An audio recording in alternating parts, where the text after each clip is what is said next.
नमस्कार, कार्यक्रम ग्लोबल टकमा यहाँहरूलाई स्वागत छ। म नारायण तिमलसना। प्यारा दर्शकहरू, 2074 को निर्वाचनमा वाम गठबन्धन मिलेर निर्वाचनमा प्रतिस्पर्धा गरे।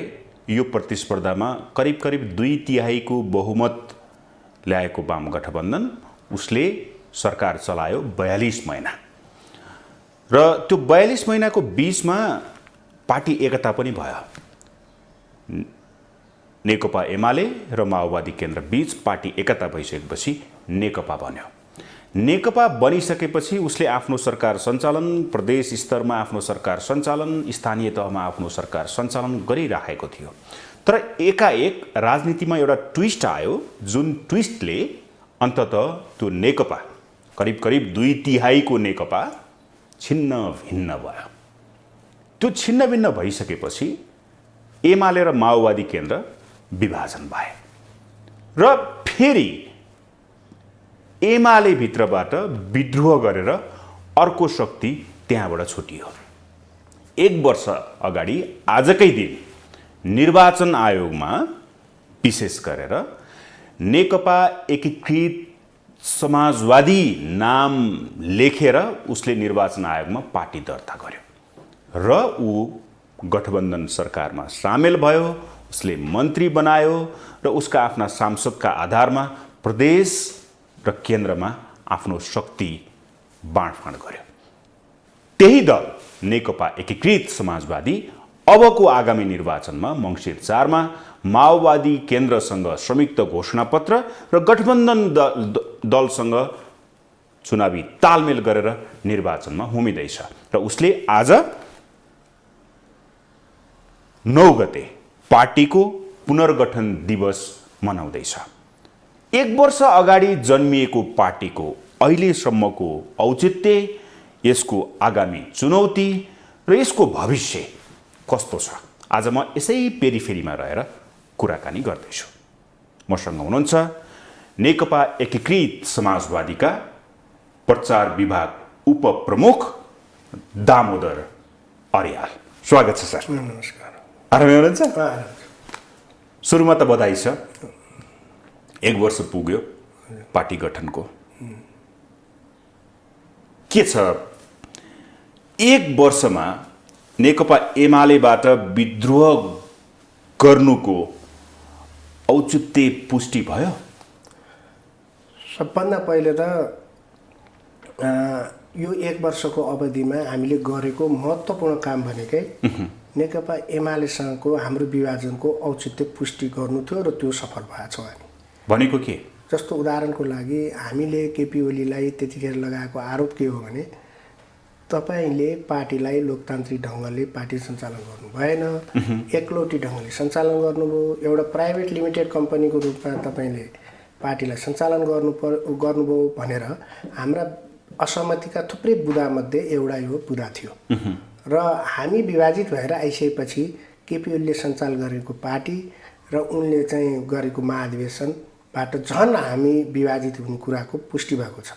जस्तो उदाहरणको लागि नेकपा एमालेको पुरानो परम्परा के हो भन्दा प्रतिनिधिहरू छानिएर आउने, सङ्गठित सदस्यहरूले छानेर प्रतिनिधि चयन गर्ने र ती प्रतिनिधिहरूले चाहिँ महाधिवेशनमा केन्द्रीय सदस्यलाई मतदानद्वारा जिताएर नेतृत्व चयन गर्ने, लोकतान्त्रिक विधि भनौँ न, विधि अनुसार त्यस्तो गर्ने भन्ने हाम्रो जुन परम्परा थियो त्यो परम्परालाई उहाँले तोड्नुभयो। उहाँले आफ्ना महाधिवेशन प्रतिनिधिहरू मनोनित गर्नुभयो, केन्द्रीय सदस्य मनोनित गर्नुभयो र आफूलाई त्यहाँ सर्वशक्तिमान होइन विवाद रहित अध्यक्षको रूपमा प्रस्तुत गरेर एमालेको लोकतान्त्रिक परम्परालाई उहाँले चाहिँ विसर्जन गर्नुभयो, समाप्त पार्नुभयो। र यसबाट के पुष्टि भएको छ भने हामीले जे आरोप लगाएका थियौँ, तपाईँले लोकतान्त्रिक ढङ्गले मदन भण्डारीका विचार सङ्गठनात्मक विचार जुन मदन भण्डारीले बोक्नु भएको थियो त्यो विचार विरुद्धमा पार्टी सञ्चालन गर्नुभयो भनेर हामीले जुन आरोप लगाएको थियौँ, हामी छुट्टिसकेपछि उहाँले गरेका गतिविधि, उहाँले चलाएको पार्टीबाट त्यो औचित्य पुष्टि भएको छ। त्यसभन्दा बाहेक अर्को लोकतन्त्रका सन्दर्भमा, संविधान रक्षाका सन्दर्भमा, जनताको जनजीविकाको सवालमा हामीले जे जति मतहरू उहाँहरूसँग राख्यौँ र विमति जाहेर गऱ्यौँ। त्यो उहाँले चलाएको सरकार, उहाँले चलाएको पार्टी र उहाँले निर्वाचनमा जुन ढङ्गले फेस गर्नुभयो र जुन ढङ्गका परिणाम प्राप्त गर्नुभयो त्यसबाट हामीले हिजो उठाएको कुरा प्रमाणित भएको छ र हामीले यसबिचमा पार्टी विभाजनको जुन औचित्य थियो त्यो साबित गरेका छौँ र आम जनताले र कार्यकर्ताले, कम्युनिस्ट कार्यकर्ताले हाम्रो पार्टीलाई समर्थन गरेका छन् र अब हामी एउटा सबल पार्टीको रूपमा अब 1 वर्षको यो अवधिमा स्थापित भइसकेका छौँ। अलिकति क्रिटिकल्ली म प्रश्न सोध्छु। यो 1 वर्षमा तपाईँले भन्नुभयो कि हामीले ओलीले गरेका गल्ती जो थियो त्यसको औचित्य हामीले पुष्टि गरेका छौँ। तपाईँहरू यो 1 वर्षमा नेकपा एमाले र ओलीकै आलोचना गरेर बिताउनु भयो होइन? त्यस्तो 1-2 थान मन्त्री र एमालेको आलोचना, ओलीको आलोचना गरेर यो 1 वर्ष त्यसै बित्यो भनेर भन्दाखेरि उपयुक्त होला कि नहोला? एकदम यो उपयुक्त हुँदैन। किन भन्दा हामीले 1 वर्षको अवधिमा सबभन्दा पहिले हामीले सङ्गठन निर्माण गऱ्यौँ र आलोचनाको जहाँसम्म सन्दर्भ छ केपी ओलीलाई आलोचनाका सन्दर्भमा नेपालको समकालीन नेताहरूमा राजनीतिमा एमाले र केपी ओलीभन्दा धेरै अरूलाई आलोचना गर्ने पार्टी अहिले छैन। आजको दिनमा आलोचनाको जिम्मा हामीले उहाँलाई नै दिएका छौँ। हामीले उहाँको आलोचना गरेका छैनौँ। यो 1 वर्षको अवधिमा सबभन्दा पहिले हामीले सङ्गठन निर्माण गऱ्यौँ। सङ्गठन निर्माण गर्ने कुरा चान्चु नै थिएन। हामीले हाम्रो पार्टीसँग भएको साधन स्रोत केपी ओलीलाई छोड्यौँ। केपी ओली पार्टी कार्यालयहरूदेखि लिएर जति साधन स्रोत थिए हामीले केपी ओलीलाई नै छोडिदिएको। हामीसँग केही थिएन, नाम पनि हामीले केपी ओलीलाई नै छोडिदिएको र हाम्रो चुनाव चिन्ह पनि हामीले केपी ओलीलाई नै छोडिदिएको। त्यहाँबाट हामीले केवल विचार मात्रै बोकेर हामीले मदन भण्डारीको र मनमोहन अधिकारको फोटो मात्रै बोकेर बाहिर आएको थियो। जतिखेर हामी पार्टी विभाजित थियौँ हामीसँग मदन भण्डारीको विचार थिए, फोटा थिए, मनमोहन र पुष्पलालका फोटा थिए र उहाँका विचार थिए। हामी विचार मात्रै लिएर बाहिर निस्केका हौँ। यसबिचमा हामीले 1 वर्ष हामी पार्टी सङ्गठन निर्माण गऱ्यौँ। हामी अहिले वडासम्म हाम्रो पार्टी सङ्गठन छ होइन। हाम्रो व्यवस्थित जनवरी सङ्गठनका प्रणालीहरू हामीले विकसित गरेका छौँ र हामीले 1 वर्षभित्र हाम्रो विभाजनको औचित्य पुष्टि गर्नको लागि आम मान्छेको बिचमा गयौँ। हामीलाई केपी ओलीको आलोचना गर्न फुर्सदै भएन र हामी यही व्यस्तताका बिचमा स्थानीय तहको निर्वाचन भयो। हामीले त्यो स्थानीय तहको निर्वाचनमा बिना तयारी, तपाईँलाई अचम्म लाग्ला, हामीले देशभरिको जति सिट थिए नि स्थानीय तहकोमा जम्मा 27% मात्रै उम्मेदवार दिएको। 27% मात्रै उम्मेदवार दिँदा पनि हामीले कम्तीमा 9,27,000 जति मत प्राप्त गरेका छौँ। अहिले केपी ओलीको पार्टीले मैले यति 45 लाख कति मत प्राप्त गरेको छु भन्नुहुन्छ नि उहाँले त हारेका मतहरू जोडेको हो नि त, त्यो त जितेका मत त मात्रै होइन। तर तपाईँहरूले भन्नुभएको छ नि एमालेलाई धक्का दियौँ, नेकपा यसको जित यही हो, जित्नै त्यही ठानेको छ। एमालेलाई जसरी हुन्छ एमालेलाई हामीले हरायौँ, हामीलाई तिनीहरूलाई अलिकता डाउन गऱ्यौँ, यो हाम्रो उपलब्धि हो। तपाईँहरू त जित भनेर उफ्रिराख्नु भएको छ त। त्यस्तो होइन, हामीले यसबिचमा कम्युनिस्ट आन्दोलनलाई जोगायौँ। क्रान्तिकारी कम्युनिस्टहरूलाई जम्मा हुने, ध्रुवीकरण हुने एउटा सेन्टर हामीले स्थापना गऱ्यौँ। हामी केपी ओलीको पार्टी जितोस् वा हारोस् त्यो हामीलाई धेरै सरकारको विषय छैन। उहाँको हारमा हामी खुसी हुनुपर्ने कुनै आवश्यकता पनि छैन, उहाँको जितमा हामी निराश हुनुपर्ने कुनै आवश्यकता पनि छैन। तपाईँहरूले कम्युनिस्टलाई जोगाउनु भयो कि तपाईँहरूले पुँजीवादलाई प्रश्रय दिनुभयो कि तपाईँहरू दक्षिणपन्थी हुनुभयो कि साँच्चीकै तपाईँहरू वामपन्थी हुनुभयो? हामीले एमाले भित्र मैले अघि तपाईँलाई बताएँ नि, हामीले हिजो एमालेमा रहँदा हामीसँग जे चिजहरू थिए सबै कुरा हामीले छोडेर आयौँ भनेर भन्नुको अर्थ के हो भन्दा त्यहाँभित्र खराबी भएका तपाईँले भनेका जस्ता दक्षिणपन्थी अवसरवादी होइन सत्ता नहुने त्यस्ता खालका प्रवृत्तिहरूलाई पनि उहीँ छोडिदिएको हो कि हामीले। त्यो हाम्रो पार्टी त्यसबाट मुक्त छ। हाम्रो पार्टी नेपालका क्रान्तिकारी कम्युनिस्टहरूलाई या त केपी ओलीको दास भएर बस्नुपर्ने होइन, त्यसबाट पनि हामीले मुक्ति दिलायौँ। हामीले क्रान्तिकारी कम्युनिस्टहरूलाई एउटा छुट्टै एउटा सेन्टर, एकीकृत समाजवादी नामको सेन्टर हामीले बनाएर हामीले त्यहाँ ध्रुवीकृत गरिरहेका छौँ। कम्युनिस्ट आन्दोलनलाई जोगाउने बहुत महत्त्वपूर्ण, जस्तो माओवादी अलि उग्र वामपन्थी धारा बोकेको माओवादी र दक्षिणपन्थी दिशा समातेको एमालेको बिचमा हाम्रो पार्टी छ। उग्र वामपन्थ पनि मन नपराउने, दक्षिणपन्थी अवसरवाद पनि मन नपराउने र त्यसबाट मुक्त हुन चाहने कम्युनिस्ट कार्यकर्ताहरूलाई हामीले आह्वान गरेका छौँ र हामीले हाम्रो पार्टीमा सहयोग गरेका छौँ। एमाले त तपाईँहरूलाई भन्छ कि तपाईँहरू त दक्षिणपन्थी, पुँजीवादलाई बलियो बनाउने वामपन्थी हुनै सक्दैन, नेकपा एस भन्ने पार्टी यो दक्षिणपन्थी हो। अब त्यो दक्षिणपन्थी भन्नलाई त मुखले भनेर त हुँदैन होइन, व्यवहारले पुष्टि गर्नु पर्यो। हिजो उहाँहरूले पार्टी सञ्चालन गर्दाखेरि र उहाँहरूले सरकार सञ्चालन गर्दाखेरिका यति ओम्नी बतास जस्ता कुराहरूलाई हामीले अहिले एकै ठाउँमा राखेर कुरा गर्ने हो भने एमाले त र उहाँले गरेको संसद भङ्गदेखि हेर्दाखेरि त एमालेलाई त हामी दक्षिणपन्थी पनि भन्न सक्दैनौँ। त्यो एउटा अलोकतान्त्रिक र प्रतिगमनकारी कित्तामा त्यो पुग्यो भन्ने हाम्रो ठहर छ होइन। पार्लियामेन्टलाई भङ्ग गर्ने, जनताबाट निर्वाचित संस्थाहरूलाई भङ्ग गर्ने त्यो राजा महेन्द्रको सिको गरेको हो नि त होइन। अब हामीले त उहाँलाई प्रतिगमनकारी नै भन्यौँ र त्यो पुष्टि पनि भयो। कसरी पुष्टि भयो भन्दा गएको स्थानीय तहको निर्वाचनमा उहाँको त्यो सर्वनाक हार, कम्तीमा 100 भन्दा धेरै गाउँपालिका नगरपालिकाबाट उहाँहरूले जुन हार्नुभयो नि होइन। यद्यपि उहाँको हारमा म खुसी हुन खोजेको होइन, जनताले उहाँलाई सबक सिकाएको छ भन्ने कुराको यो प्रमाण हो। र हामी एउटा क्रान्तिकारी कम्युनिस्टहरूलाई एक ठाउँमा ल्याउने पहल कदमी गर्ने, पदकै लागि हो भने त हामीले एमाले त्यहीँ दास भएर पद र अस्तित्व जोगाउनको लागि तपाईँहरू गठबन्धनको सहारा लिनुभयो। गठबन्धनको सहारा भनेको यो खालि यो पदका लागि सरकारमा जानको लागि मात्रै होइन, यसको एउटा सैद्धान्तिक कारण छ। जस्तो हामीले जति पनि लोकतन्त्रमाथि खतरा भएको छ नेपालको इतिहासमा, जब जब लोकतन्त्रमाथि खतरा हुन्छ हामीले नेपाली काङ्ग्रेससँग जहिले पनि मिलेका छौँ।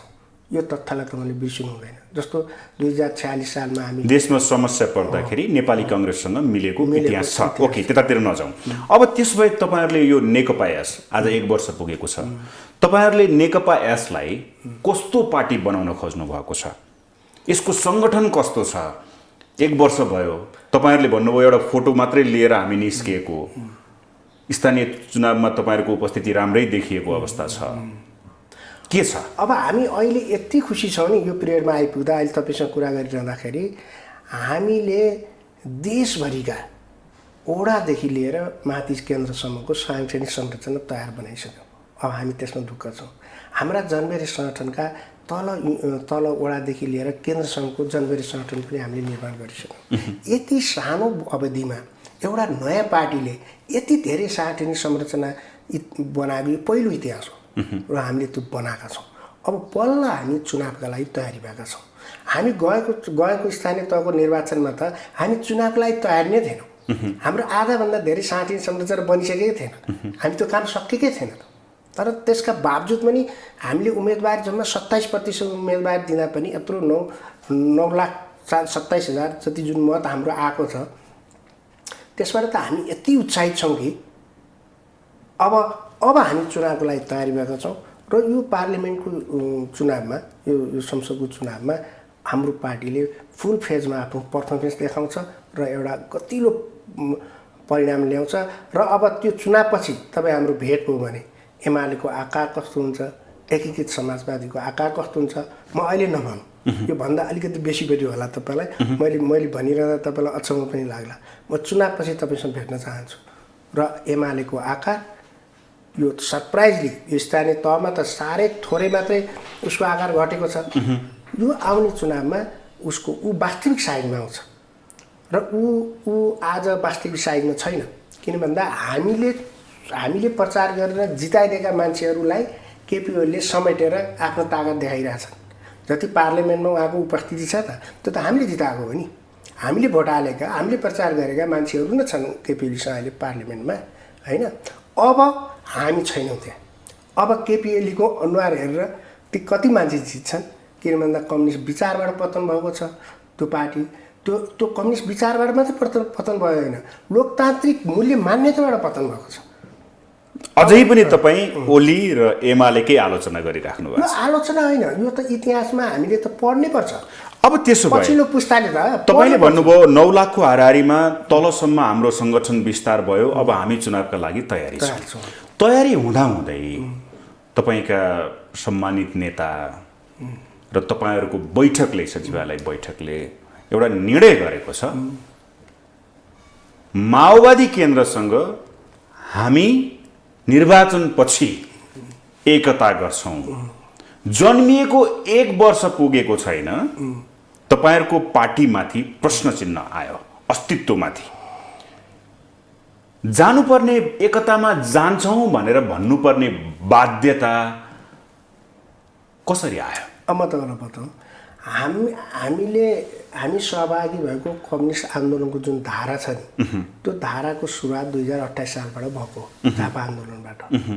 झापा आन्दोलनदेखि 46 सालको बहुदलीय व्यवस्थाको प्राप्तिसम्मको अवधिमा कम्तीमा 35भन्दा धेरै कम्युनिस्ट पार्टीलाई हामीले मिलाएर, तपाईँहरूले एमाले भन्ने नाम सुन्दाखेरि त्यो 35-36 पार्टी मिलेर बनेको एमाले हो। स्टार्ट कहाँबाट भयो? झापाबाट सुरु भयो। त्यसबाट हामीले विभिन्न कम्युनिस्ट घटकहरूलाई एकता गर्दै गर्दै गर्दै गर्दै 46 सालमा मनमोहनको पार्टीलाई शुद्ध एकता गर्दाखेरि, एमाले बनिरहँदाखेरि 35-36 भन्दा धेरै पार्टीहरूलाई हामीले त्यतिखेर मिसाएको छौँ। हाम्रो परम्परा नै के हो भन्दा विभिन्न साना साना ग्रुपमा रहेका समूहहरूलाई मिसाउँदै एउटा बृहत कम्युनिस्ट आन्दोलनलाई एकीकृत गर्दै लाने हाम्रो त्यो परम्परा हो। र त्यो परम्परा हामी फेरि पनि कायम गर्छौँ। प्रचण्ड कमरेडले नेतृत्व गर्नुभएको कम्युनिस्ट पार्टीसँग त हामीले एकता गरेरै हेरेको हो नि त, होइन? त्यो कुनै हामी त एकता गरेर एउटै पार्टी बनाएर 2टा अध्यक्ष बनाएर प्र्याक्टिस गरिसकेको, कुनै त्यो नौलो विषय होइन। माओवादीसँगको हाम्रो पार्टी एकता भएछ भने, यद्यपि अहिले यो हामीले एउटा एकता संयोजन समिति बनाएर काम सुरुवात गर्ने। हिजोको एकता अप्राकृतिक थियो। हिजोको एकता के थियो भन्दा केपी ओलीलाई प्रधानमन्त्री बन्ने त्यो हतारोमा उनले कम्युनिस्ट आन्दोलनका भविष्य, होइन, यसलाई चाहिँ दीर्घकालीन रूपले एउटा पार्टीको रूपमा अगाडि लानुपर्छ भन्ने योजनाका साथ हिजो उनले गरेनन्। किन गरेनन् भने उनलाई केवल के थियो भन्दा माओवादीको भोट लिएर प्रधानमन्त्री हुनु थियो, उनलाई कम्युनिस्ट एकताको त्यति सरकार थिएन। त्यतिखेर पनि हामीले भन्यौँ त्यो एकताको बारेमा हाम्रो फरक मत के थियो भन्दा यो एकता हतारोमा भयो। यो एकता गर्दाखेरि जे एउटा प्रोसेस हुनु पर्थ्यो त्यो प्रोसेस पर्खनुहोस् है, एकता हतारोमा भयो, एकता नगरौँ अहिले तपाईँहरूकै पक्षले भने हो, नेकपा यसको नेतृत्व जसले गर्नुभएको छ उहाँले नै भन्नुभयो हो। हामीले त्यतिखेर एकता नगरौँ भनेनौँ सर। हामीले के भन्यौँ भन्दा एकताको एउटा स्वाभाविक प्रक्रिया अनुसार यसलाई गुज्रिन दिउँ। एउटा कुनै पनि चिजको स्वाभाविक प्रक्रिया र स्वाभाविक गति अनुसार अगाडि लगिएन भने त दुर्घटना हुन्छ। दुर्घटना हुने गरी एकता नगरौँ। त्यो एकतालाई अलिक व्यवस्थित ढङ्गले कुनै चारवटा नेताले सही गरेर एकता गर्ने होइन, तल वडादेखिको एक प्रकारको त्यो एकताको एउटा माहौल सिर्जना गरेर, होइन, कार्यकर्ताको बिचमा हार्दिकता हुन दिएर र हाम्रा विचार सिद्धान्त र भावी कार्यक्रमको बिचमा एकरूपता हुँदै गरिएको एकता दिगो हुन्छ। यस्तो खालको एकताले चाहिँ दुर्घटना हुन्छ भनेर जुन भनेका थियौँ हामी, त्यो दुर्घटना भयो। अबको एकता त्यस्तो प्रकारको हुनेवाला छैन। कस्तो हुन्छ त? अबको एकता के हुन्छ भन्दा हामी पहिले विचार सिद्धान्तमा एकरूपता गर्छौँ। हाम्रा सांगठनिक शैली, हाम्रा सांगठनिक सिद्धान्त, कम्युनिस्टहरूको सङ्गठन। तपाईँहरूले अहिले संयुक्त घोषणापत्र नेकपा एस र माओवादी केन्द्रको गरेर निर्वाचनमा जाने भन्नुभएको छ, गठबन्धन हुँदै। त्यसपछि तपाईँहरूले लगत्तै हामी पार्टी एकता गर्छौँ भन्नुभएको छ। यो देखाउने कुरा हो कि साँच्चीकै तपाईँहरू एकता गर्दै हुनुहुन्छ? यसका आधारहरू के छन् भन्नुहोस् त। सबभन्दा ठुलो कुरा त के भन्दा आधारको कुरा गर्नुभयो। हामी पहिले एउटै पार्टी थियौँ, अदालतले हामीलाई विभाजित गर्थ्यो। सबभन्दा ठुलो हाम्रो मनले, हाम्रो विचारले, हाम्रो प्रयत्नले पार्टी विभाजित भएकै थिएन। प्रचण्डको पार्टी र हाम्रो एमाले, त्यो त अदालतले नै विभाजित गरिदियो। तत्कालीन एमाले हाम्रो नभनौँ होइन, मैले हाम्रो भन्दा हामी रहेको एमाले, यो त अहिले त एमाले बिमाले थाहा छैन, होइन। तत्कालीन एमाले जहाँ हामी काम गर्थ्यौँ र माओवादी केन्द्रको बिचको विभाजन नै यो अप्राकृतिक थियो। किन अदालतले गरिदिएको हो नि। कुनै पनि राजनीतिक दलको विचार त के अरे विभाजन भने त विचार सिद्धान्त, कार्यशैली, सङ्गठनात्मक सिद्धान्तमा जब डिफर आउँछ, फरकपना आउँछ, अनि मान्छे विभाजित हुन्छ नि। त्यो त अदालतको घोषणाले विभाजित गरिदिएको थियो। त्यसले गर्दाखेरि एउटा आधार त यही नै हो, होइन। हामी छुट्टिनु पर्ने कारण कुनै उहाँहरूसँगको कुनै मतभेद, वैचारिक मतभेद भएर हामी छुट्टिएका थिएनौँ हिजो। नेकपामा जसले विद्रोह गरे तिनीहरू एक ठाउँमा आउँदछन्, यसरी बुझौँ?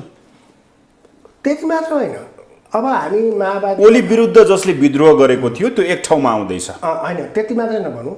यसलाई म यसरी भन्न रुचाउँछु। हिजो के अरे हामी नयाँ ढङ्गले कम्युनिस्ट पार्टीलाई दुर्विकृत गर्दैछौँ। अब सवाल माओवादी केन्द्रको मात्रै एकताको पनि छैन। अब अरू सासाना कम्युनिस्ट पार्टीहरूसँग पनि हामीले एकीकृत समाजवादीले साना पार्टीहरूलाई त एकताबद्ध गरिरहेकै समाचार सुन्नु भएको छ, साना पार्टीहरू। र हामी अरू कम्युनिस्ट पार्टीहरू एकता माओवादी केन्द्र मात्र होइन अरू कम्युनिस्ट पार्टीहरूसँग पनि एकता गर्ने पहल कदमी गर्दैछौँ। जस्तो भनौँ न जनमोर्चा नै छ होइन, मजदुर किसान पार्टी छ, किन छुट्टै पसल राख्ने, सबै एक ठाउँमा बस्छौँ र एउटा कम्युनिस्ट केन्द्र बनाऊ। हाम्रो नीतिगत कुरा चाहिँ त्यो। प्रचण्डले त भन्नुभएको छ अबको नाम नेकपा नै हुन्छ। नाम हुनुहोस्, कम्युनिस्ट पार्टीको नाम त कम्युनिस्ट पार्टी नै हुन्छ नि, यो त उहाँले भविष्यवाणी गर्नै पर्दैन नि। कुनै पनि कम्युनिस्टहरू जब एक ठाउँ जम्मा भएपछि त स्वाभाविक ढङ्गले त्यसको कम्युनिस्ट पार्टी भन्ने नाम हुन्छ, पुच्छर झुन्याइराख्नुपर्ने जरुर पनि छैन। भनेपछि जुन अघि मैले तपाईँलाई प्रश्न सोधेँ नि, आम जनताले पनि बुझ्न चाहेको कुरा, तपाईँ प्रचार विभागको उपप्रमुख हुनुहुन्छ, त्यही भएर मैले यो प्रश्न सोधेको छु।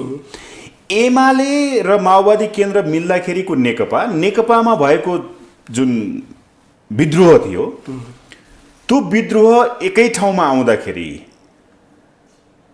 तपाईँहरूको मेन टार्गेट भनेको चाहिँ अहिलेको निर्वाचनमा तपाईँले अघि छुस्स त जोडिसक्नु भएको त्यो साइज कहाँनिर आउँछ भनेर, त्यही साइजमै ल्याउने प्रयास हो त यो? गठबन्धनको त हो, तर तपाईँहरूको जुन चोचोमोचो अहिले एकताको कुरा गर्दै हुनुहुन्छ, यस पछाडिको रहस्य जनताले बुझ्न चाहेको कि कम्युनिस्ट आन्दोलनको एकता गर्ने भन्ने जुन कुरा छ नि, त्यो चुनावसँग सम्बन्धित कुरा होइन। कम्युनिस्ट आन्दोलनको कुरै छैन कि म बताउँछु तपाईँलाई। जस्तो हामीले भने नि तपाईँलाई 28 सालदेखि 46 सालसम्म आउँदा 35-36वटा कम्युनिस्ट पार्टीलाई हामीले मिलायौँ भनेर भन्न खोजेको कुरा के हो भने, त्यतिखेर त चुनाव थिएन, त्यतिखेर त कोही सांसद हुनेवाला थिएन, हामी त्यतिखेर चुनाव लड्दैन थियौँ, तै पनि कम्युनिस्ट आन्दोलन विभाजित थिए। किन विभाजित थिए? कि पदका लागि थिए त थिएन नि, विचारै प्रमुख थियो। त्यो विचारहरूलाई हामीले मन्थन गर्दै मिलाउँदै एकताबद्ध गर्दै किन आयो त भन्दा चुनाव लड्न एकता गरे होइन नि त, चुनावै हामी भाग लिँदैन थियौँ त्यो कालखण्डमा। भनेपछि आन्दोलनलाई समाज परिवर्तन गर्ने आन्दोलनलाई एकत्रित गरेर अगाडि बढ्नुपर्छ भन्ने एउटा मनसायका साथ एकता भएको थियो नि। हो, अहिले पनि ठिक त्यही हो। हामीले माओवादी केन्द्रसँग गर्ने एकता र अरू सासाना कम्युनिस्ट पार्टीसँग गर्ने एकता पनि चुनाव लक्षित होइन। मान्छेले कसरी बुझिरहेछन् भन्दा यी एकताहरू चुनाव लक्षित भए त हामी आजै गर्थ्यौँ त। त्यसो भए नेकपा एस भनेर जाने कि के भनेर जाने चुनाव? नाम हामी त अहिले नेकपा एस भनेर जान्छौँ, कलम चिन्ह लिएर जान्छौँ। किन आजको मितिमा चुनाव अगाडि त एकता सम्भवै छैन होइन। हामी एउटा एकता संयोजन समिति बनाएर अनि हामी चाहिँ एकताको काम त्यो संयोजन समितिले गर्छ। विचारका कुरा, नीतिका कुरा, सङ्गठनका कुरा त त्यसले गर्दै जान्छ नि।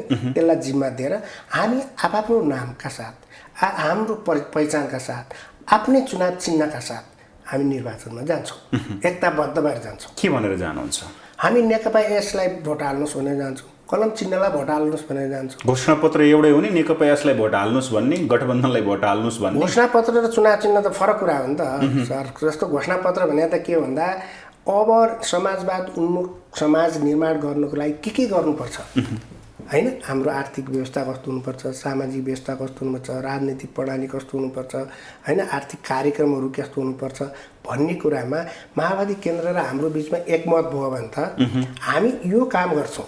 माओवादी केन्द्रले जिते पनि यो काम हामी गर्छौँ, एकीकृत समाजवादीले जिते पनि हामी यो काम गर्छौँ भनेर जाने हो। त्यहाँ गठबन्धनले जित्यो भने भन्ने प्रश्न आउला नि त। गठबन्धन भनेको त चुनावसम्मको गठबन्धन हो नि त। यो त चुनावपछि त कम्युनिस्टहरूको हाम्रो कार्यक्रम बन्ने सरकारमा हामी हाम्रो कार्यक्रम लागू गर्न खोज्छौँ होइन। त्यतिखेर हाम्रो कार्यक्रम लागू गर्न गठबन्धनमा सामेल भएका अरू दलहरू, खास गरी नेपाली काङ्ग्रेस सहमत भयो भने त फेरि गठबन्धनकै सरकार। भनेपछि यसको आयुमा पनि प्रश्न चिन्ह आयो कि तपाईँले भनेअनुसार त? अहिले म तपाईँलाई कहाँनिर बुझौँ भने, जस्तो अहिले हामीले गरेको गठबन्धन भनेको र चुनाव पछिको गठबन्धनको मूल क्यारेक्टर फरक हुन्छ। अहिले गरेको गठबन्धन भनेको चाहिँ मुलुकमा संविधान र लोकतन्त्रमाथि जुन खतरा भयो त्यो खतरालाई चाहिँ हामीले संयुक्त ढङ्गले प्रतिवाद गर्नुपर्छ, प्रतिकार गर्नुपर्छ भनेर बनेको गठबन्धन हो नेपाली काङ्ग्रेस सहितको। अब हामीले संविधानलाई ठिक ट्र्याकमा ल्याएका छौँ, स्थानीय तहको निर्वाचन भएको छ, अनि अब पार्लिमेन्टको चुनाव हुन्छ, भएपछि त संविधान फेरि लिकमा हिँड्यो नि त। अब संविधान लिकमा हिँडिसकेपछि हाम्रो मुद्दा भनेको अर्को हुन्छ, त्यो भनेको विकास र समृद्धिको मुद्दा हुन्छ। विकास र समृद्धिको मुद्दामा नेपाली काङ्ग्रेस सहमत भयो भने हामी हाम्रा मुद्दाहरूमा नेपाली काङ्ग्रेस सहमत भयो भने हामी गठबन्धन सहितै अगाडि जान सक्छौँ होइन। यदि उहाँको र हाम्रो मुद्दामा असहमति भयो भने चुनावपछि फेरि हामी सँगै नजान पनि सक्छौँ। समीकरण फेरबदल हुन सक्छ। किन भन्दा भोलि अहिले नेकपा एमाले आफ्नो गल्ती स्वीकार गर्यो। हामी अलोकतान्त्रिक लिगमा हिँडेका रहेछौँ, हामीले गल्ती गरेका रहेछौँ होइन। तपाईँहरूले भनेको कुरा ठिक हो, हामीले आत्मलोचना गऱ्यौँ, अब हामी सुध्रिन्छौँ भनेर नेकपा एमाले आयो भने हामी केपी ओलीको मुख हेरेर नेकपा एमालेसँग सहकार्य नगर्ने त होइन नि त होइन। एमालेसँग पनि सहकार्य हुनसक्छ, किनभने राजनीतिमा त विचार मिल्नेहरूको बिचमा सहकार्य हुने नै हो। हिजो केपी ओलीले लोकतन्त्र र संविधानमाथि धावा बोल्दा हाम्रो विचार कहाँले मिल्यो? लोकतन्त्र र संविधान जोगाउनुपर्छ है भन्ने कुरामा कहाँले सहमत भएर काङ्ग्रेससँग मिल्यो भने यदि काङ्ग्रेसले सरकार संविधानलाई राइट वेमा लैजानको लागि तपाईँहरूको विचार मिल्यो, तर निर्वाचनमा जानका लागि जुन गठबन्धन गरेर जाँदै हुनुहुन्छ, विचार मिल्ने मत मिल्नेसँग पो हुन्छ र गठबन्धन? अहिले पनि हाम्रो भनाइ के छ भने नि, अहिले पनि हाम्रो भनाइ के छ भन्दा अहिले पनि संविधानमाथि र लोकतन्त्रमाथिको खतरा टलेको छैन। हाम्रो निष्कर्ष त्यो यो कुनै व्यक्तिगत निष्कर्ष होइन, यो पार्टीको निष्कर्ष सुनाउँदैछु म तपाईँलाई। लोकतन्त्रमाथि र संविधानमाथिको खतरा टरेको भए भिन्न ढङ्गले हामी चुनावमा जान सक्थ्यौँ होइन, प्रतिस्पर्धा स्वाभाविक हुन्थ्यो। अहिले पनि हाम्रो साझा धारणा के हो भन्दा लोकतन्त्रमाथिको खतरा अझै टरेको छैन। लोकतन्त्रमाथिको खतरा भनेको माओवादी केन्द्र र नेकपा यसलाई चाहिँ कङ्ग्रेसको हात नसमातिकन लोकतन्त्रको खतरा टर्नेवाला छैन, सिट आउँदैन। एक्लै प्रतिस्पर्धामा गयो भने आउँदैन, जुनको डर एमाले भन्दैछ तपाईँहरूलाई। एक्चुअलमा भन्दाखेरि तपाईँहरू चाहिँ आफ्नो अस्तित्व जोगाउन गठबन्धनको सहारा लिएर अगाडि बढ्नु भएको छ।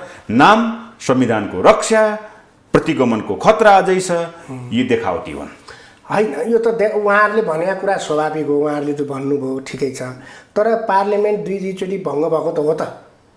यो त इतिहास त कसरी मेट्न सक्दैन नि। लोकतन्त्र खतरामा परेको होइन। पार्लियामेन्ट जननिर्वाचित पार्लियामेन्ट भङ्ग कस्तो मनसुवाले गर्छ भन्दा त्यो तानाशाही मनसुवाले गर्छ नि त होइन। त्यो त अब हामीले भन्नुपर्छ र। त्यसकारण अहिले पनि त्यो प्रवृत्ति यो चुनावमा पराजित भएन भने हामी पराजित गर्न किन खोजिरहेछौँ त्यो प्रवृत्तिलाई भन्दा फेरि संविधानमाथि धावा कसैले नबोलोस्, फेरि पार्लियामेन्टमाथि धावा कसैले नबोलोस्। ओके, टार्गेट भनेको त्यही प्रतिगमन विरुद्ध हो, भनेको एमाले विरुद्ध हो। एमालेको नेतृत्व गरेको केपी ओली विरुद्ध हो, उहाँको कार्यशैली विरुद्ध हो। अहिले सुन्नुहोस् न, अहिले विभिन्न नाममा लोकतन्त्र विरोधी शक्ति त सल्बलाएकै छन् नि। म नाम किन यहाँ उल्लेख गरौँ? कोही धर्मको नाममा सामाजिक सञ्जालहरूमा हेर्नुहोस् होइन, कोही जातका नाममा। जब लोकतन्त्र कमजोर हुन्छ नि, लोकतान्त्रिक संस्थाहरूलाई कमजोर बनाइन्छ नि, यो प्रवृत्तिहरू त हाबी हुन्छन् नि होइन। बाहुन छेत्री विरुद्धको मुभमेन्ट कति धेरै चलेको थियो, त्यो संविधान बनाउनु त हो। यही कुरा के सर, तपाईँहरू संविधानमा समाजवाद लेख्नु भएको छ। मैले हिजो अस्तिदेखि नेताहरूसँग यो प्रश्न गरिराखेका छु कि समाजवाद कस्तो खालको समाजवाद, समाजवादमा के हुन्छ? हामी अहिले समाजवादमा हामी पुग्ने चरणमा अहिले पुगिसकेका छैनौँ। बेस बनाएका छैन, हामी बेस बनाउन खोज्दैछौँ, खोज्दैछौँ, बनिसकेको छैन। अहिले हामीले संविधान के अरे समाजवाद उन्मुख मुलुक हो भनेर घोषणा त गऱ्यौँ, अर्थतन्त्र समाजवाद उन्मुख भनेर घोषणा त गऱ्यौँ, तर समाजवाद उन्मुख हुनका लागि पनि जे जति त्यसको एउटा बेस आधार तयार पार्नुपर्ने हो त्यो अझै तयार पारिसकेका छैनौँ। अहिले पनि हाम्रो अर्थतन्त्र दलाल पुँजीवादी ले गाँचेको अर्थतन्त्र हो होइन। हामीले जहिलेसम्म राष्ट्रिय पुँजीको विकास गर्न सक्दैनौँ, राष्ट्रिय पुँजीपतिहरूको विकास गर्न सक्दैनौँ र उत्पादक शक्तिको विकास गर्न सक्दैनौँ, तहिलेसम्म दलाल पुँजीवादसँग कहिले गर्ने हामी त्यो काम त्यो त भइरहेछ। त्यो काम हेर्नु न, आजको भोलि त हुँदैन नि। एउटा सिस्टम परिवर्तन भनेको तपाईँलाई बताऊँ, तपाईँले देख्नु भएको छ कुनै बेला आत्मनिर्भर रहेको नेपाल, तपाईँहरूको व्यवस्था, तपाईँहरूको आफ्नो राजनैतिक करियर, तपाईँ त अलि पछि हुनुभयो होला, 7 सालदेखिको कुरा गर्दैछु म। कुनै बेला आत्मनिर्भर रहेको नेपाल, निर्यात गर्ने नेपाल अहिले परनिर्भर छ।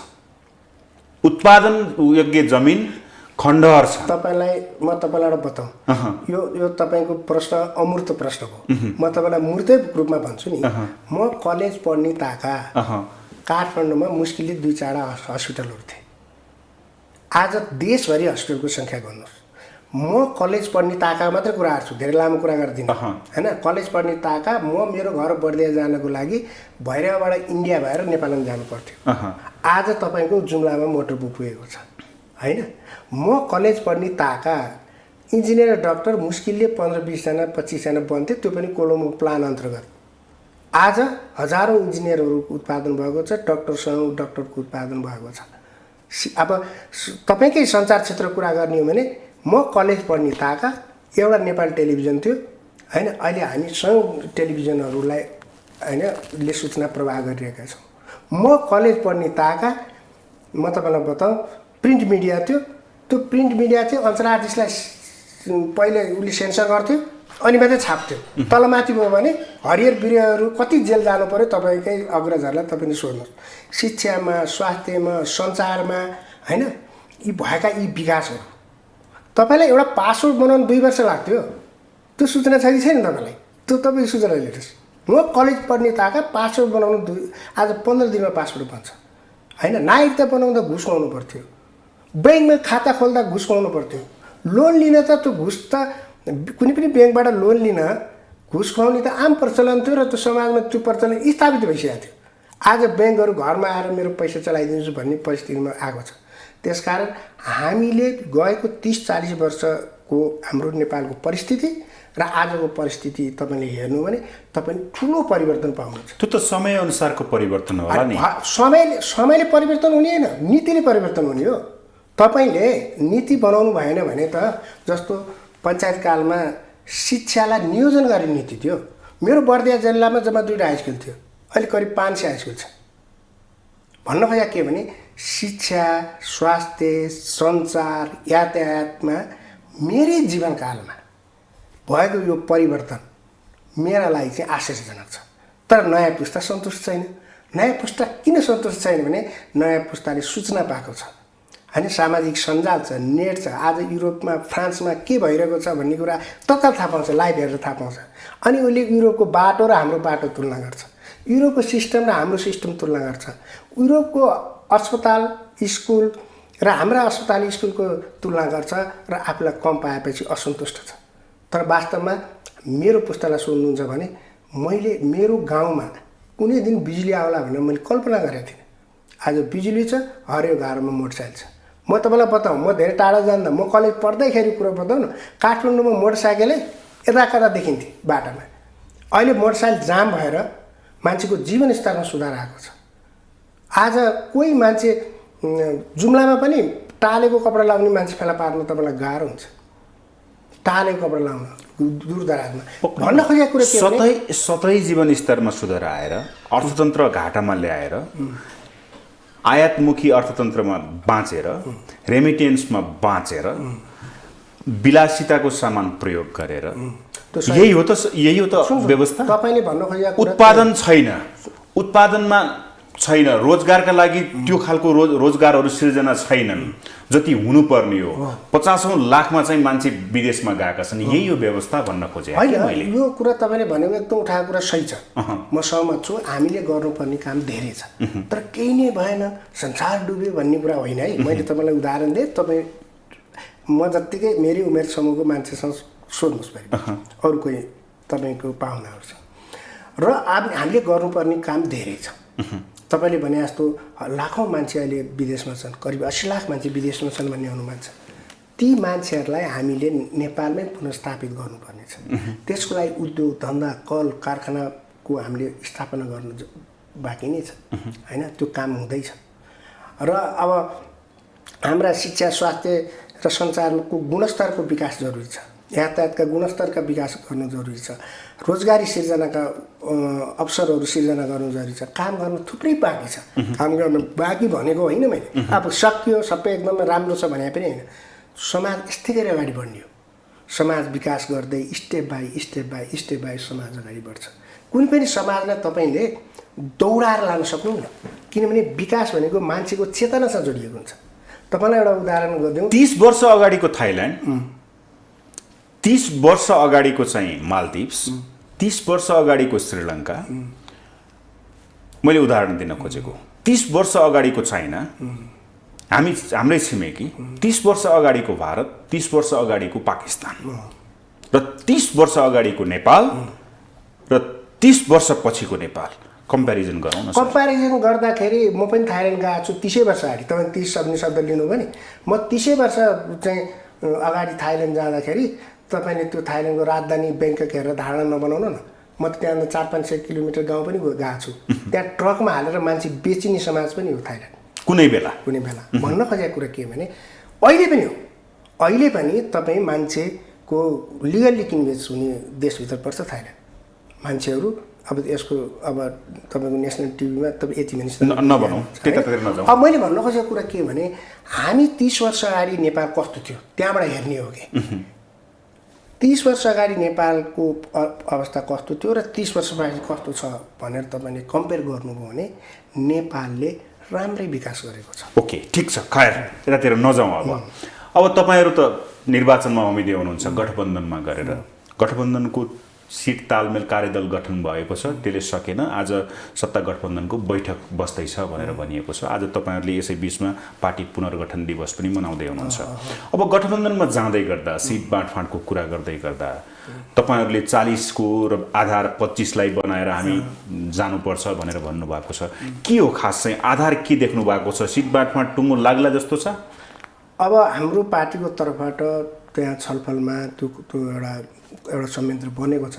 त्यसमा हाम्रो पार्टीको महासचिव र उपाध्यक्ष त्यहाँ वार्तामा हुनुहुन्छ र लगभग वार्ता चाहिँ त्यो वार्ता कमिटी त्यो जुन एउटा संयन्त्र बन्यो त्यो संयन्त्रले एउटा होमवर्क गरेर शीर्षस्थ नेता कहाँ त्यो पुगेको छ। अब शीर्षस्थ नेताहरू चाहिँ त्यसलाई चाहिँ फाइनल टच गर्दै हुनुहुन्छ। फाइनल टच गरेपछि आउने हप्तासम्ममा परिणाम बाहिर आउँछ। भनेपछि कस्तो कांग्रेसमाथि माओवादी एस जसपा हुने हो कि कस्तो सिट बाँडफाँड कस्तो खालको हुनेछ? चाहिँ शक्तिका आधारमा हुन्छ हैन, त्यो स्वाभाविक हो। नेपाली कांग्रेस ठुलो पार्टी हो हैन, उले ठुलै पाउँछ। कति 80 90 ठ्याक्क संख्या मलाई अलि नसोध्नुहोस् किनभने त्यो नटुङ्गिसकेको हुनाले मैले बोल्दा त अलि आधिकारिक पनि होस् भन्ने मेरो अभिप्राय हो। ठुलो पार्टी दोस्रो पार्टी माओवादी नै हो हैन, त्यसपछि हामी छौँ र अब हिजोको हाम्रा स्थानीयताका मत अनि हाम्रो पार्टीको इमेज हैन, हाम्रो पार्टीको सांगठनिक संरचना र माओवादी कांग्रेसका सांगठनिक संरचना, उनीहरूका प्रभाव, यी सबै कुरालाई ध्यान गरेर न्यायोचित ढङ्गले त्यहाँ चाहिँ गठबन्धन हुन्छ र आउने हप्तापछि त्यो सबै कुरा बाहिर आउँछ। कांग्रेसले धेरै भाग खोज्यो भनेर चाहिँ तपाईहरू र माओवादी असन्तुष्ट छ भनेर भनिएको छ। हैन, किन भन्दा बार्गेनिङको पिरियडमा कुनै पनि कुरा टुङ्गिनुभन्दा अगाडि त सबैको दावा त ठुलै हुन्छ। हामीले पनि गर्यौँ होला, उनीहरूले पनि गर्छन्। त्यसकारण त्यो फाइनल इन्डिङमा पुग्नुभन्दा अगाडिका कुराहरू चाहिँ धेरै छलफल योग्य हुँदैन। भनेपछि सहमतिमै सहमति हुन्छ, समझदारीमै सिट बाँडफाँड टुङ्गो लाग्छ। एकदम अहिलेसम्मको वार्ताको रिपोर्ट हामीले पाएसम्म अत्यन्त सकारात्मक ढङ्गले अगाडि बढेको छ। अब भनेपछि तपाईहरू त निर्वाचनमा पनि जानु पर्यो, घोषणापत्र पनि बनाउनु पर्यो, तपाईँ प्रचार विभागको उपप्रमुख पनि हुनुहुन्छ।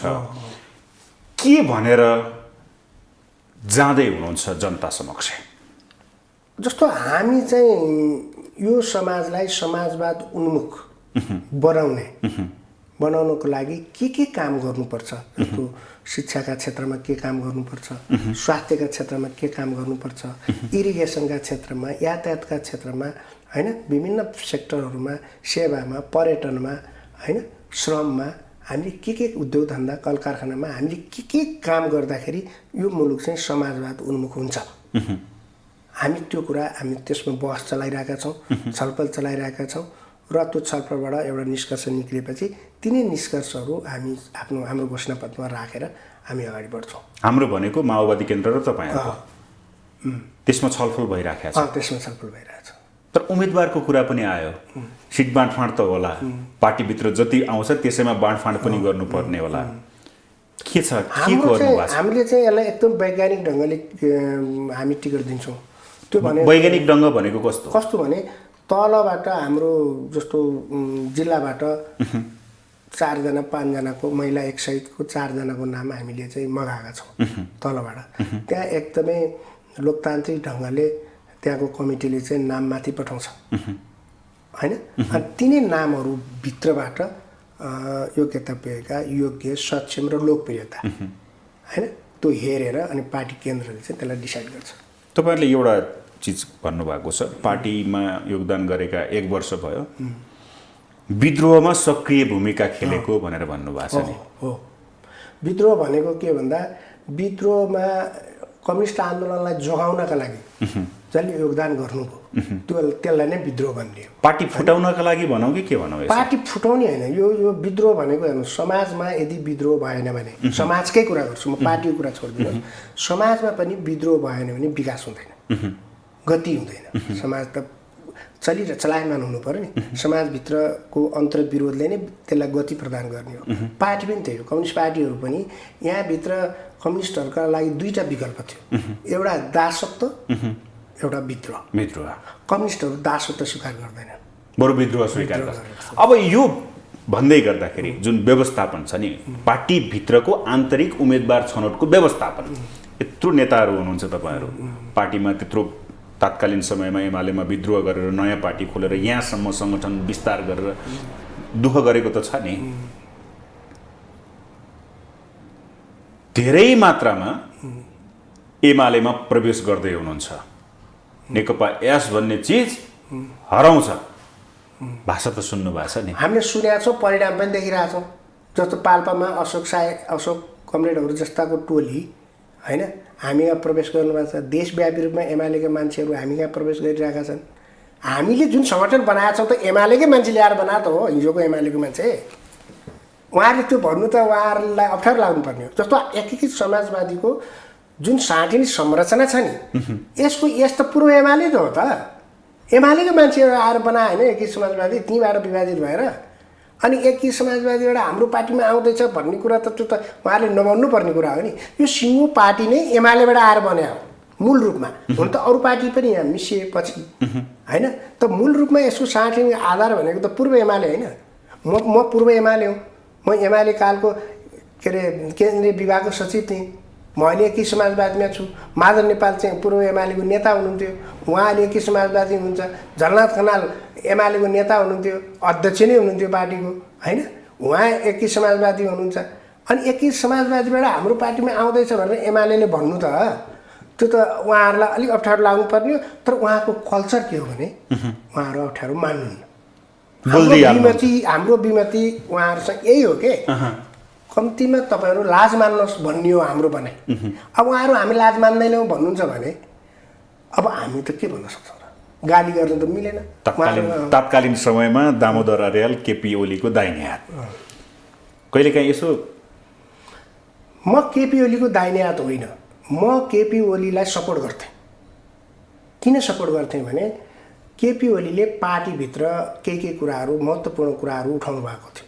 जस्तो पार्टीभित्र लोकतान्त्रिकरणको कुरा केपी ओलीले त्यतिखेर उठाउनु भयो, त्यो ठिक थियो र हामीले केपी ओलीलाई सहयोग गरौँ।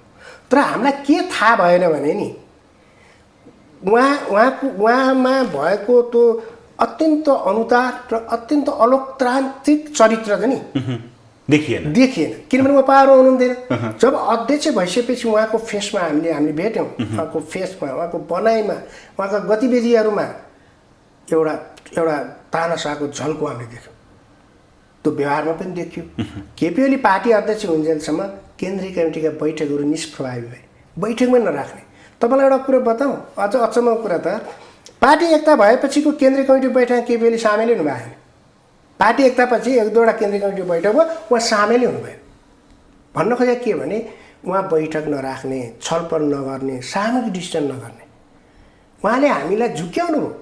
उहाँले लोकतन्त्रको कुरा गर्दा गर्दै उहाँभित्र रहेको एक अत्यन्त अनुदार र असहिष्णु र त्यो अलोकतान्त्रिक जुन चरित्र थियो नि उहाँले कस्तो लुकाउनु सफल हुनुभयो, ब्रह्म पार्नुभयो। जब उहाँ चाहिँ अध्यक्ष हुनुभयो उहाँ छरपष्ट भएर नाङ्गे हुनुभयो, देखियो। हामी कार्यकर्ताले मात्रै देखे होइन नि, आम जनताले देखे त उहाँको अलोकतान्त्रिक चरित्र त। हाम्रो पार्टीभित्र लडाइँ मात्रै होइन यो। केतिर देख्नु आउँछ भनेपछि पार्टीका नेताहरूको व्यवस्थापन उम्मेदवार छनौटमा जुन तपाईँले अघि भनेका आधारमा चाहिँ त्यसबाट सन्तुष्ट भएर पार्टीमा चाहिँ अझै पार्टी विकसित हुने सम्भावना र चुनौती तपाईँ के देख्नुहुन्छ? हामी अहिले यो पार्टीको नेताहरूको व्यवस्थापन भन्ने शब्द सँग हामी उम्मेदवार छनौटको विषयमा सुन्नु न, पार्टीको व्यवस्थापन नेताहरूको व्यवस्थापन हाम्रो सरकारको विषय होइन, पार्टीको सरकारको विषय होइन। पार्टीको सरकारको विषय कति मात्रै हो भन्दा तलबाट आएका नामहरू मध्येमा जो योग्य हुन्छ होइन, जो लोकप्रिय हुन्छ। एउटा मान्छे पुरानो छ लोकप्रिय छैन, एउटा मान्छे नयाँ छ लोकप्रिय छ भने हाम्रो मापदण्ड लोकप्रियता हुन्छ। अब एउटा मान्छे चाहिँ युवा छ लोकप्रिय छैन, 70 वर्षकै अथवा 65 वर्ष 60 वर्षका नेताहरू चाहिँ लोकप्रिय हुनुहुन्छ भने उहाँले पाउँछ। हाम्रो पार्टीप्रतिको निष्ठा, कम्युनिस्ट आन्दोलनप्रतिको निष्ठा र लोकप्रियता। आन्दोलनप्रति निष्ठावान नभइकन जस्तो केपी ओलीले जस्तो हृदय त्रिपाठीलाई टिकट दिए नि, हृदय त्रिपाठी कम्युनिस्ट हो। हृदय त्रिपाठी त चर्चितै व्यक्तित्व हो नि, उहाँ त कम्युनिस्ट होइन। उहाँलाई तपाईँले बोलाएर अब तपाईँ कम्युनिस्ट विचारसँग सहमत हुनुहुन्छ भनेर सोध्नु भने उहाँले म कम्युनिस्ट विचारसँग सहमत छैन भन्नुहुन्छ। तर सूर्य चिन्हबाट उहाँ सांसद हुनुभयो। किन भन्दा केपी ओलीले त कम्युनिस्ट आन्दोलन सिद्ध्याउनका लागि गरेको प्रयोग थियो। केपी ओलीसँग नजोडौँ न, पार्टीसँगै जोडौँ। एमाले यसको कुरा गर्दैछु म। अब नेकपा एस त्यस्तो काम गर्दैन। नेकपा एस कम्युनिस्ट कार्यकर्ता, कम्युनिस्ट नेतालाई निर्वाचनमा उठाउँछ। यति हो, विवाद हुँदैन। अहिले एउटा चलन छ नि त, टिकट पाइएन अथवा केही विवाद होइन, म अर्को पार्टीमा गइदिन्छु, हामी त विद्रोह गरेर आएका छौँ र हामी यो पार्टीलाई बनाउन चाहन्छौँ। यो पार्टीमा थुप्रै पार्टी बनाउनुहुन्छ कि एकता गर्नुहुन्छ भने नेकपा एस अब तपाईँहरूले त बनाउनुहुन्न, निर्वाचनसम्मलाई नेकपा एस बनाउनुहुन्छ, त्यसपछि त माओवादी केन्द्रसँग एकता गर्ने हो अरे नि त। सुन्नु न, नेकपा एस बन्नु, कलम बन्नु, हसियातडा बन्नु, एक माओवादी केन्द्र बन्नु यो फगत नाम मात्रै हो। हामी कम्युनिस्ट आन्दोलन, नेपालको कम्युनिस्ट आन्दोलनलाई एकत्रित गराउने हो, एक ठाउँमा ल्याउने हो। तपाईँ नाममा नजानु न, यो मैले भन्नु न, मेरो जीवनकालमा म पहिले नेकपा माले थिएँ, त्यही माले पार्टीको नाम एमाले भयो, एमाले पनि भएँ म। त्यही पार्टीको नाम नेकपा ब्राकेटमा नेकपा पनि भयो होइन। नामहरू परिवर्तन हुँदै गएको छ, एउटै पार्टीमा विभाजित हुनै पर्दैन। जस्तो नेकपा माले र मार्क्सवादी मिलेपछि एमाले भयो त, एकतापछि पनि नाम चेन्ज भएको छ नि। नाम प्रमुख कुरा होइन, चुनाव चिन्ह प्रमुख कुरा होइन। मकैको घोगा थियो कम्युनिस्ट पार्टीको चुनाव चिन्ह कुनै बेलामा। हामी सूर्य पनि बोकेर हिँड्यौँ, कलम पनि बोकेर हिँड्यौँ, हसिया तल पनि बोकेर हिँड्यौँ। भन्नु खोजेको के भने नाम महत्त्वपूर्ण कुरा होइन, विचार कम्युनिस्ट केन्द्र बनाउने हो, कम्युनिस्ट आन्दोलनलाई एकताबद्ध बनाउने हो र नेपाली समाजलाई, नेपाललाई समाजवादतर्फको यात्रामा अगाडि बढाउने हो। उद्देश्य त्यति हो। ओके, अब यता सिट बाँडफाँडको कुरा, यता गठबन्धनको कुरा, तालमेलका कुरा, सँगसँगै अर्को एउटा नागरिकता विधेयकको कुरा अनि महाभियोगको कुरा, यी सबै कुराहरू गठबन्धनले म्यानेज गर्नुपर्ने अवस्था छ। छलफल त पक्कै भएको छ होला पार्टीभित्र। तर हिजो एकाएक धेरै लामो समयपछि, अन्तरालपछि केपी शर्मा ओली बालुवाटार जानुभयो, देउबासँग भेट गर्नुभयो। यो भेटलाई तपाईँको पार्टीले र तपाईँले व्यक्तिगत रूपमा कसरी बुझ्नु भएको छ? अब केपी ओली प्रतिपक्षी दलका नेता हुन्। एकदम सर्टकटमा, टाइम एकदमै कम। ठिक छ, केपी ओली प्रतिपक्षी दलका नेता हुन्, शेरबहादुर मुलुकको प्रधानमन्त्री। प्रतिपक्षी दलको नेता र प्रधानमन्त्री बिचको भेटघाटलाई हाम्रो पार्टीले धारणा बनाउँदैन। जहाँसम्म मलाई सोध्नुहुन्छ भने केपी ओली अहिले आत्तिएका छन्। केपी ओली भन्दा एमाले भनेको है मैले, एमाले भन्ने पार्टीको सुप्रिमो हो केपी ओली। अहिले किन आत्तिएका छन् भन्दा वामपन्थी र लोकतन्त्रवादीहरूको एउटा गठबन्धन बनेको छ। त्यो गठबन्धनसँग आत्तिएको हुनाले उनी चाहिँ यो गठबन्धन तोड्नका लागि विभिन्न प्रयत्न गर्छन्। त्यो प्रयत्नको एउटा